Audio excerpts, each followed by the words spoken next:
നീലകേശിയുടെ പ്രസാദം. അമ്മേ ദേവി. എന്താ മോളെ വൈകിയത്? അമ്പലത്തിൽ എന്താ തിരക്ക്.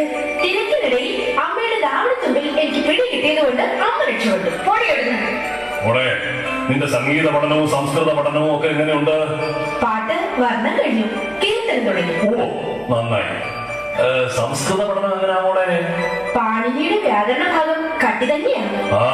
തിരുമിൽപ്പാട് പത്മനാഭനോട് പറഞ്ഞത്രേ, വ്യാകരണത്തിൽ നീ തീരെ അങ്ങോട്ട് മോശമാണ്. ഓഹോ, അപ്പോ ചെകുത്ത മാമൻ ഇവിടെ എത്തിച്ചു. പാർവതി, കുറുക്ക് കുറച്ച് കൂടുന്നുണ്ട്. പത്മനാഭനകത്തേക്ക് പോയിട്ടുണ്ട്.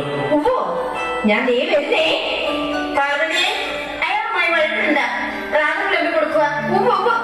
പ്രാതൽ കൊടുത്തിട്ട് തന്നെയാ കാര്യം. വാങ്ങുമോ? ഞാനൊന്ന് അകത്തേക്ക് ചെല്ലട്ടെ. ദേവകി നിൽക്കുക. എന്താണാവോ? അതിപ്പോ എന്താ പറയുക? അതെന്താ പതിവില്ലാത്തൊരു പാവം? ഈയിടെയായി നമുക്കൊരു ഭയാശങ്ക. നമ്മുടെ മന്ത്രങ്ങളും തന്ത്രങ്ങളും പിഴയ്ക്കുന്നു എന്നൊരു തോന്നൽ. എന്താ ഇപ്പൊ ഇങ്ങനൊരു ശങ്ക? നമുക്ക് പ്രായം ഒത്തിരിയായി. എപ്പോഴാന്നറിയില്ല. അതിനകത്തൊന്നും ചിന്തിക്കണ്ട. നമുക്ക് എന്തെങ്കിലും ഉണ്ടായാൽ നിനക്കും കുട്ടികൾക്കും ആരും ഇല്ലല്ലോ എന്ന് വിചാരിക്കുമ്പോ